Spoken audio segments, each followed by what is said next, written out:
হুইলସେଟ୍ର ଅଭାବର ସମ୍ମୁଖୀନ ହେବା ପରେ ଭାରତୀୟ ରେଳବାଇ ଚାଇନାରୁ ଚକ ତିଆରି ଉତ୍ପାଦନ ଆମଦାନୀ କରିବାକୁ ବାଧ୍ୟ ହୋଇଛନ୍ତି। ବେଙ୍ଗାଲୁରୁର ରେଳଚକ କାରଖାନା ଯାହା ସାଧାରଣତଃ ଏସବୁର ଯୋଗାଣ କରେ, ଏକ୍ସେଲ୍ ଅଭାବରୁ ଉତ୍ପାଦନ ବନ୍ଦ ହେବାର ସମ୍ମୁଖୀନ ହୋଇଛି। ଫଳରେ ଏହା ୱାଗନ ନିର୍ମାତାମାନଙ୍କୁ ରେଳବାଇ ଅର୍ଡର ପୂରଣ କରିବା ପାଇଁ ବିକଳ୍ପ ଖୋଜିବାକୁ ବାଧ୍ୟ ହେଉଛି। ସମସ୍ୟାର ସମାଧାନ ପାଇଁ ରେଳବାଇ ଚୀନରୁ 60,000ରୁ 70,000 ଏକ୍ସେଲ୍ ଆମଦାନୀ କରୁଛି, ଯାହାର ଅର୍ଡର ପୂର୍ବରୁ ଦିଆଯାଇଛି। ସୂଚନା ଅନୁସାରେ ଡିମାଣ୍ଡ ବହୁତ ରହିଛି। ଏଥିପାଇଁ ରେଳବାଇ ୱାଗନ ନିର୍ମାତାମାନଙ୍କ ପାଇଁ ଏକ ସ୍ୱାପ୍ ଡିଲ୍ ସ୍ଥାପନ କରିଛି।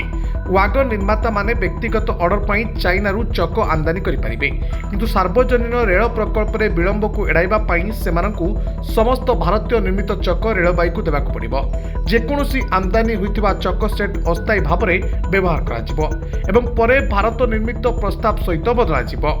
ରେଳବାଇ ଚାଇନା ଚକ ସେଟ୍ ଆମଦାନୀ କରୁନାହିଁ। ଆବଶ୍ୟକ ହେଲେ ୱାଗନ ନିର୍ମାତାମାନେ ଅନୁମତି ପରେ କରିବେ। ରେଳବାଇ ଚୀନରୁ ଏକ୍ସେଲ୍ ଆମଦାନୀ କରିବ। ଜଣେ ଅଧିକାରୀ କହିଛନ୍ତି, ଚକ ସେଟ୍ ଗୁଡ଼ିକରେ ଚକ ଏବଂ ଏକ୍ସେଲ୍ ଥାଏ, ଯାହା ଟ୍ରେନ୍ ୱାଗନ ପାଇଁ ପ୍ରମୁଖ ଉପାଦାନ। ତଥାପି ଅନ୍ୟ ଜଣେ ଅଧିକାରୀ କହିଛନ୍ତି, ଜାତୀୟ ପରିବହନକାରୀ ଭାରତୀୟ ରେଳବାଇ ଦ୍ୱାରା ଦିଆଯାଇଥିବା ଅର୍ଡର ପୂରଣ କରିବା ପାଇଁ ୱାଗନ ନିର୍ମାତାମାନଙ୍କୁ ନୂତନ ଚକ ସେଟ୍ ଆମଦାନୀ କରିବାକୁ ଅନୁମତି ଦେଇନାହିଁ, ବରଂ ଅଧିକ ପ୍ରସ୍ତାବ ଅସ୍ଥାୟୀ ବ୍ୟବହାର ପାଇଁ ଚାପ ଦିଆଯାଇଛି।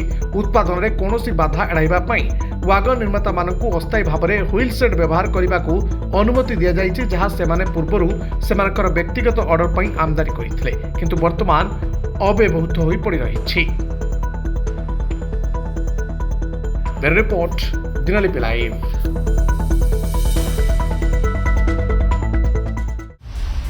दिनलिपि लाइव को एबे ही लाइक शेयर सब्सक्राइब करंतु।